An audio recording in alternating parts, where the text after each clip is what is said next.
Holy Cross. Yeah, that was... And it shut them right down, didn't it? Well, it did bring the recruitment down quite a No, bit. certainly, actually it did, but I mean, even as I say, I think no matter how hard Superman tries, he can only do so much, but at least he can do that much, and I think that's what, that's why I think these things only function well as aspirational, as shining figures on the horizon to drive us towards. You must have a different idea. Let's hope we have another shining figure on the horizon. Hey, he's shining. Speak, boy. Is this on? Yeah, it is. Doesn't sound like it. This is to any of you there. Obviously, the last sort of 20, 30 years, some of the British creators have produced some of the best modern comics, including yourselves, of course. What is it particularly about British creators that they've created such kind of radical versions of the comics, such original ideas? Obviously, there's the whole idea of the outsider looking in. But what else is it about the British creators that produce these brilliant... Corporal punishment? I have two stock answers to this. The first is that British comics writers were raised in a very different comics environment. Anthology comics that had a very high turnover of new material. So if you grew up reading British comics, you grew up thinking the job of a British comics writer, or of any comics writer, was to have new ideas and generate new things and come up with new takes on things. Because I don't think it's necessarily unfair to say we're a lot more prolific with generation of new material than the Americans. Because the Americans grew up with monthly corporate superhero comics. So they'll go up thinking the job of a comics writer is that you go and write Spider-Man, or you go and write Superman.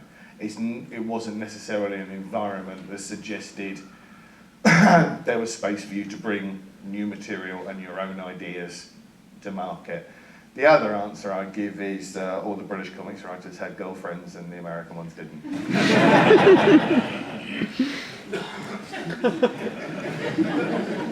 Cover it.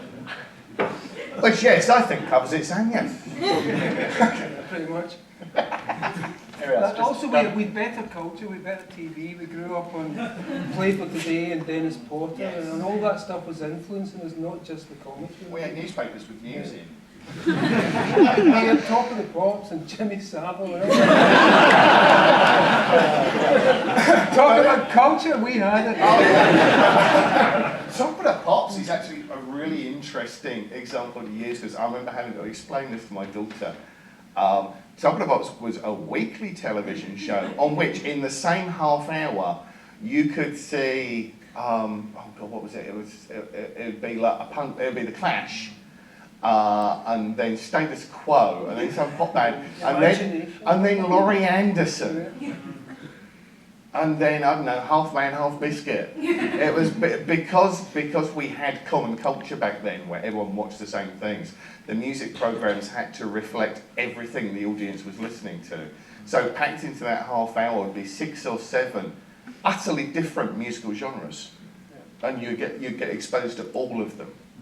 And the whole tradition, I think, as well, of English surrealism, as I've always called it, through Lewis Carroll and the Beatles and Yellow Submarine, the Avengers, The Prisoner, that was so much of what was feeding into what we do as well. And I think it's visible, it's in the flavour of it all. Yeah, and our genuine eccentrics would be given money to make television shows rather than placed on a stage and pointed at in television shows, as happens now. People who wouldn't get arrested, say Dennis Potter, Troy Kennedy Martin, all the playwrights who went to television. I think there's something to be said for the fact that growing up, well, we grew up at slightly different points, but if you grew up in the 1970s and 80s in Britain, the US, in my memory of it, seemed like an alternate world, which was kind of similar but different. Actually, it was literally about 6 months in the future because films would come out beforehand. So if you went to Boston or something in the summer, you could see a film which wasn't going to be released in Britain until December. And they had different kinds of Coca-Cola, different kinds. You had Clear Tab or something, you had Cherry Coke. And we watched the TV coming out of London, and if there was an ad for a film in London, it meant it'd get to Southend in the next 3 weeks. American television was very strange to me when I first saw it in 1980. Much faster, much more channels, totally different adverts, totally different types of Different cartoons. structure. So to me, I wonder if that kind of generation, I know we're talking about a generation, quite a big sense, but a generation who came from 2000 AD and was recruited to Vertigo in the late 1980s, grew up with the idea of America as a kind of imaginary in the way that Americans didn't. And that really would help in imagining, well, alternate universes, which is what you're doing with superhero comics. You're imagining a kind of stylized, bigger, more futuristic version of the United States. And so someone like Peter Milligan doing Shade the Changing Man, the American screen travelling across the United States is coming from a much stranger perspective. He's seeing the United States in a much more distant, alienated and surreal way, and I think that was really helpful. I mean, also, just to get wonky, a structural thing just occurred to me where American television was always 22, 24 episodes.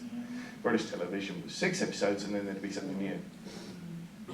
And I think that probably speaks to it to some extent as well. And 2000 AD was kind of like the top of the pops of comics, wasn't it? As you say, there's 6 or 7 or 8 or something. Yeah. I never read 2000 AD ever, until I started writing. Until you started writing them and then you ran it for I had to read it. 6 years over ago.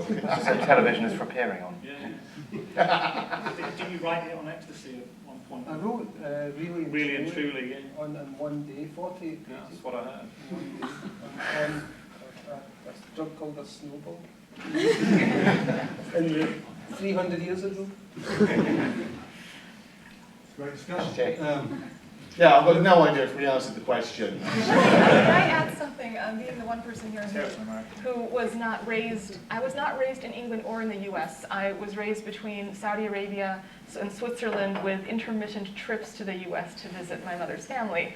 And so I grew up, in terms of the comics I grew up on, it was a mix of Archie, Asterix, and Tintin, and until I discovered Batman the Animated Series, and that pretty much was just, my mind was completely... No, the Disney stuff. Oh, the Disney stuff, but not in comic form, in No? films. Oh, not in But comics. I never read I didn't discover the Karl Barks Scrooge or any of that until the Disney Adventures comic magazines. Disney comics that owned a Yeah. whole chunk of Europe up to Norway, but I guess it didn't push all the way. Not so much, it was really about Asterix and Tintin and Lucky Luke. And when I did my undergrad at Savannah College of Art and Design, my freshman year, everyone was like, oh, you have to read Arkham Asylum, Dark Knight Returns, and Watchmen, and Mouse. Like everything, just you have to read those 4. And Persepolis was the other one. And then I was really, really interested in Batman, and I loved Elseworlds. I could not get enough Elseworlds. And then when I was a senior, I went to the head of my department, and I asked him what he could see that I should do next. And he said, go to England because they'll know what to do with you. And that's what I did. Yes, you did.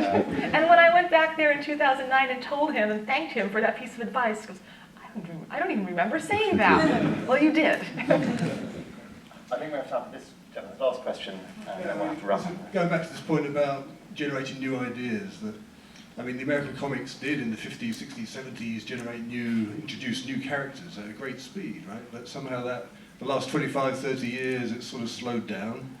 And why do you think that is? Is this because, it's sort of the Watchmen didn't actually kill the genre off, but maybe it gave it a vasectomy or neutered it somehow? No, well, all that happened was that suddenly it was possible to keep rights to your own characters.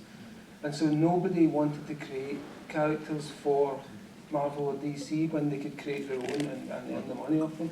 And that's why you saw a significant drop away. Prior to that, people were earning a page rate and creating characters that the company owned immediately. After the 80s, there were so many small press outlets for any of us, and we all did. Oh, yeah. We all own our own stuff from those times. And that's because we chose to have it published there. We didn't take it to DC or finally That period of the 80s yeah. was the same period that people became aware of rights issues and became aware that it would be possible, particularly if you wanted to do your own work, there would be outlets where you could do that and retain the rights rather than just create another new character for Marvel or DC that you wouldn't own. and even though we've created characters for Marvel and DC, and I've created hundreds of them, but at the same time, I knew I was creating them specifically for those publications. Anything that I thought was really brilliant, I kept to myself. Yep. Right, regretfully, I'm afraid that is as much as we've got time for. I hope you will first give panel a very big hand, and second, go and buy their books or fund their Kickstarter. Both Warren and Grant are going to be signing outside afterwards for a brief period, so, you know, roll up, roll up. Anyway, thank you very much.